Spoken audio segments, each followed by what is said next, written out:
Très chers amis francophones, amateurs de thé, bonjour. Que vous soyez en France, en Italie, en Belgique, au Canada, au Québec, ou bien à Taïwan ou en Israël, bienvenue chez moi, Stéphane Erler. Je suis le fondateur du blog Tea Masters et de la boutique tea-masters.com. La semaine dernière, nous avons vu la première partie de notre cours sur les odeurs. Nous avons porté notre attention sur les odeurs des feuilles de thé, comment les sentir, dans quelles différentes circonstances on peut les sentir. Aujourd'hui, j'aimerais que nous nous penchions sur l'odeur, cette fois-ci, de l'infusion, l'odeur du thé lui-même. Pour cela, nous allons le voir préparé de deux manières. L'odeur du thé en mode compétition et en mode dégustation à la maison, normale, avec une théière. Alors, sans plus attendre, commençons par préchauffer nos instruments. C'est toujours vraiment l'étape très importante, souvent primordiale pour réussir à bien réussir son thé. Donc, il faut bien préchauffer l'instrument dans lequel on va infuser le thé, qu'il soit en porcelaine ou bien en glaise d'Iching. Pour la porcelaine, pour être certain que ça soit bien préchauffé, on va toucher notamment le couvercle. La tasse, là, elle va assez rapidement être chaude. C'est surtout le couvercle qui va mettre le plus de temps pour devenir chaud. Donc là, j'attends encore un petit peu. Alors, si vous n'avez pas ce set de compétition, parce qu'il est, il n'est pas très onéreux, mais il est très lourd et donc pas très pratique à envoyer. Et souvent, il y a aussi, comme il n'est pas d'une porcelaine de très très bonne qualité, il y a souvent la tasse, celle-ci, qui se casse dans les transports. Donc c'est quelque chose que je n'aime pas tellement envoyer par la poste. Donc, mais si vous ne l'avez pas, c'est pas grave. Il y a une façon très simple de faire comme si vous en aviez un, c'est d'utiliser deux gaiwan en même temps. Un gaiwan pour préparer le thé et l'autre gaiwan pour verser l'infusion dedans. Donc ça peut faire office de set de compétition.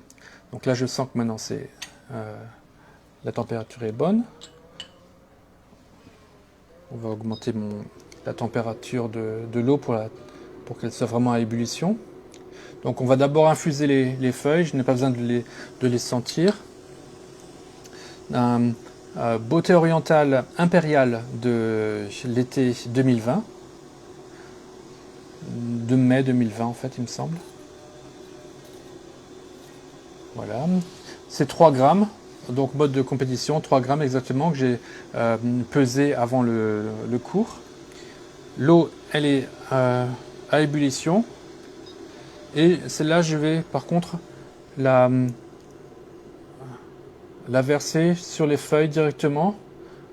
Je peux même parler pendant ce temps-là, parce qu'il ne s'agit pas d'une infusion très en grande attention. Il s'agit d'être plutôt ferme. C'est un test de voir comment les feuilles s'infusent quand on les maltraite un petit peu. Hein. Donc on n'est pas forcément obligé de les caresser dans le sens du poil. On peut un peu les maltraiter parce qu'on veut voir plutôt leurs défauts. Donc là, je vois environ quelle heure il est. On va laisser faire ça 5-6 minutes. Maintenant, infusons également en mode normal, en mode théière, les mêmes feuilles, hein, que je prends de ma jarre. Donc là, je les prends doucement.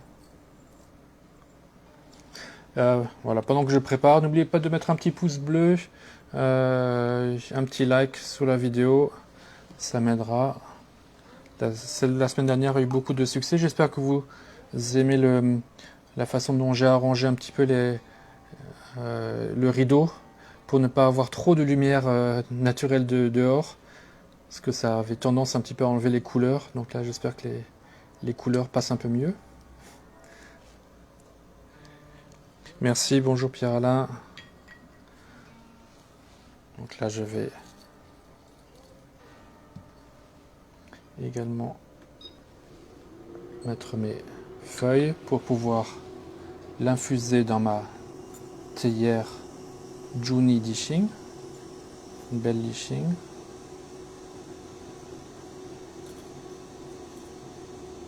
On n'est pas pressé. Voilà, je les ai bien arrangées cette fois-ci pour qu'elles s'occupent le milieu de la théière et pour qu'elles puissent vraiment s'ouvrir dans toutes les directions et qu'elles aient la même place dans toutes les directions. Voilà, je sens que mon eau est à ébullition, donc je ne verse pas d'en haut parce que ça perdrait en température et en plus ça ferait un bruit pas très joli. Donc je préfère verser de plus de bas. J'attends que la théière est calme, ma main calme aussi, et je vais m'arrêter de parler pendant l'inverse.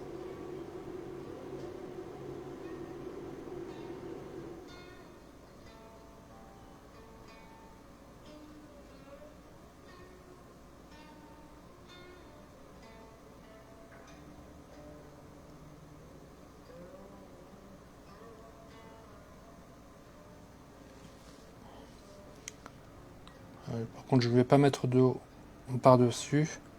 On va pas non plus trop forcer l'infusion.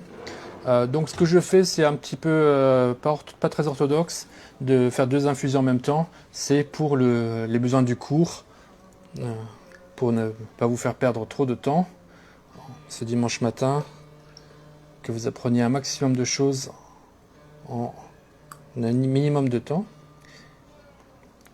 Hop, on va également verser ça. Voilà, ça, tout juste. Là, il me reste encore un peu de temps. Ici, alors ici, c'est déjà maintenant la première chose à laquelle l'odeur va nous aider. L'odeur, comment est-ce qu'on peut savoir quand verser l'eau, le thé de la théière? Il y a 3 manières. 1, l'expérience. On sait environ avec telle quantité de thé, telle théière et tel ratio d'eau et de feuilles, combien de temps ça prend pour que le thé soit prêt. On peut utiliser ça pour déterminer quand on commence à verser. On peut regarder également le niveau de l'eau au niveau du bec. Quand il descend, souvent ça veut dire que les feuilles ont absorbé déjà assez d'eau et que donc elles ont rendu des arômes dans l'infusion.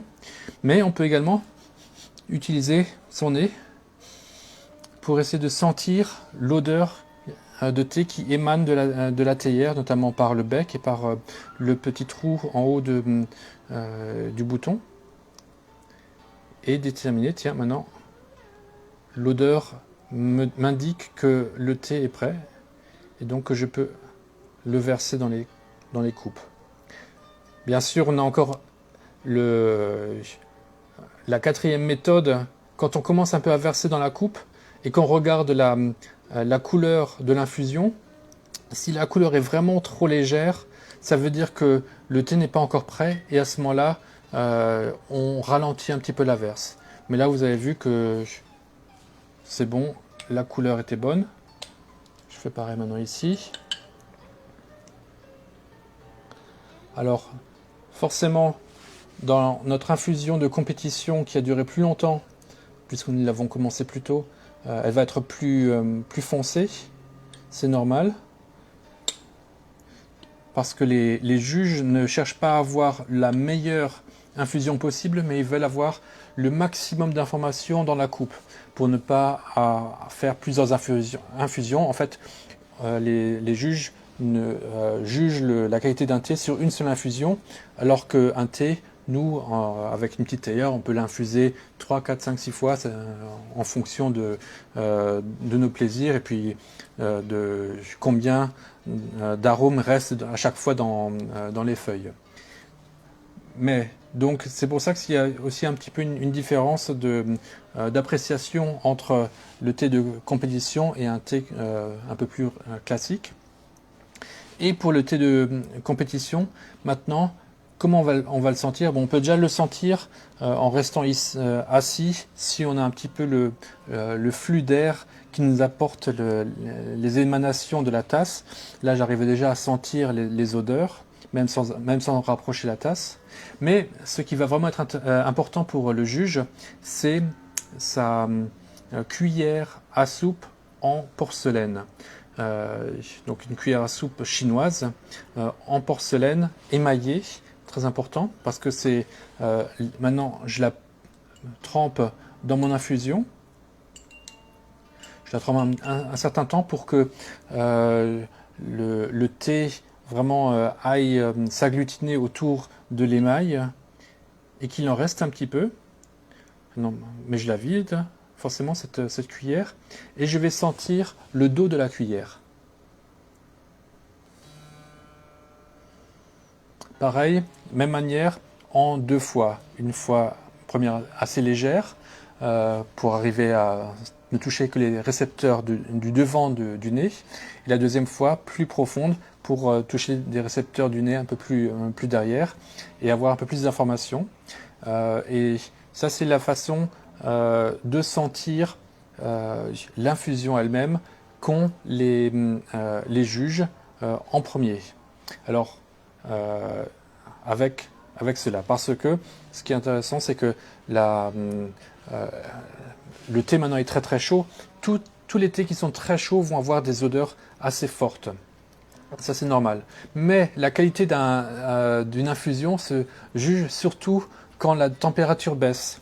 Et avec la cuillère et maintenant la température ici, elle baisse très très rapidement au contact de l'air, vu qu'il n'y a plus le liquide qui garde la chaleur.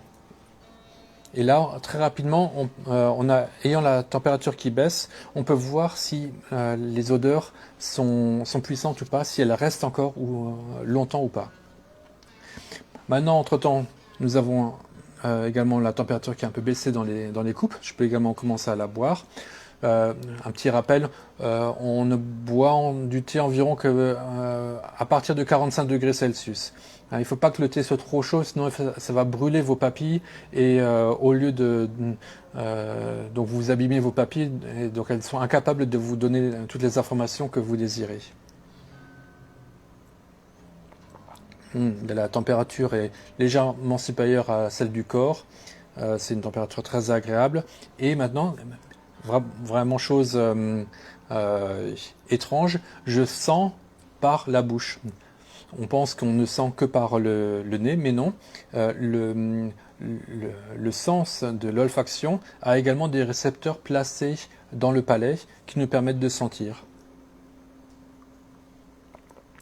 Alors parfois on appelle ça rétro-olfaction, mais en fait c'est des récepteurs qui sont dans le palais. Et maintenant j'ai d'autres odeurs qui viennent se développer en même temps que je bois. Et également par le fait que l'odeur du thé elle est persistante même quand elle n'est pas là. Hein. Le fait simplement d'avoir trempé la cuillère dans le thé, ou bien le fait d'avoir tapissé le palais avec du thé, maintenant que le thé il est parti dans l'estomac, mais le palais reste encore tapissé de cette odeur, et maintenant cette odeur, elle se propage, elle résonne, elle fait des échos, et on a plein d'odeurs qui s'amusent dans le palais, et plus ces odeurs restent en écho pendant un long moment, plus le plaisir en fait il est là, plus il dure. Il y a également un jeu entre le goût et ces odeurs-là. Le goût parfois va se prolonger quand il y a un petit peu de sucré ou un petit peu d'amertume, voire même un petit peu d'astringence. Ce n'est pas forcément toujours mauvais, mais ça peut aider à amplifier, à donner de la charpente, comme on dirait pour le vin, de l'ossature pour le goût et également pour les arômes.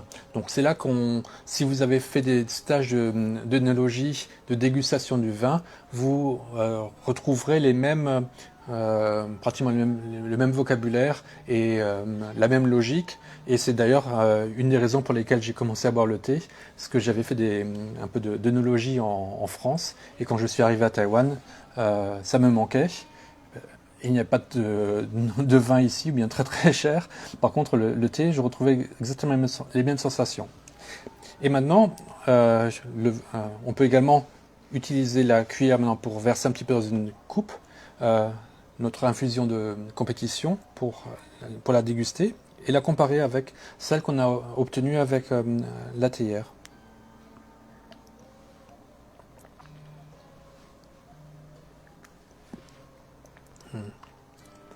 Donc pas de grande surprise, les arômes sont très très similaires. En fait, on remarque que les parfums sont très proches, peut-être un peu plus intenses. Le goût, c'est surtout au niveau du goût qu'en fait j'ai une différence. Le goût un petit peu moins affiné, un peu plus brut. Là, j'ai beaucoup plus de sucré avec ma théière, plus d'harmonie. Aussi une plus grande harmonie entre les saveurs elles-mêmes, entre le côté mielleux des arômes et puis du goût. Par contre, là, je vois qu'effectivement, c'est un très très grand thé parce que même infusé pendant 10 minutes, enfin 6 minutes plutôt, le goût quand même n'est pas du tout amer, mais reste très très plaisant. Voilà. Et maintenant, donc on a senti la tasse, on a senti avec la cuillère et nous avons senti le thé lui-même dans la bouche. Maintenant, il y a encore un endroit où on peut sentir, c'est la coupe vide. En fait, si on n'a pas de cuillère, en fait, la coupe vide remplace la cuillère, puisque c'est également l'odeur qui reste du thé quand le thé n'est plus là sur l'émail de la porcelaine. Donc ça, vous verrez très souvent les amateurs de thé, même la tasse vide, ils n'arrêtent pas de renifler la tasse. Et une odeur qui reste aussi imprégnée sur l'émail, c'est une odeur qui vous donne du plaisir pendant très longtemps, qui fait également que votre session de thé va se prolonger parce que vous n'êtes pas pressé de refaire une autre infusion vu que vous avez encore les odeurs du thé dans la tasse et également dans votre palais. Voilà, donc ça c'est les différents endroits où on peut sentir le thé. La tasse, la cuillère, dans la bouche et dans la tasse vide. Voilà, ça c'était, je crois, la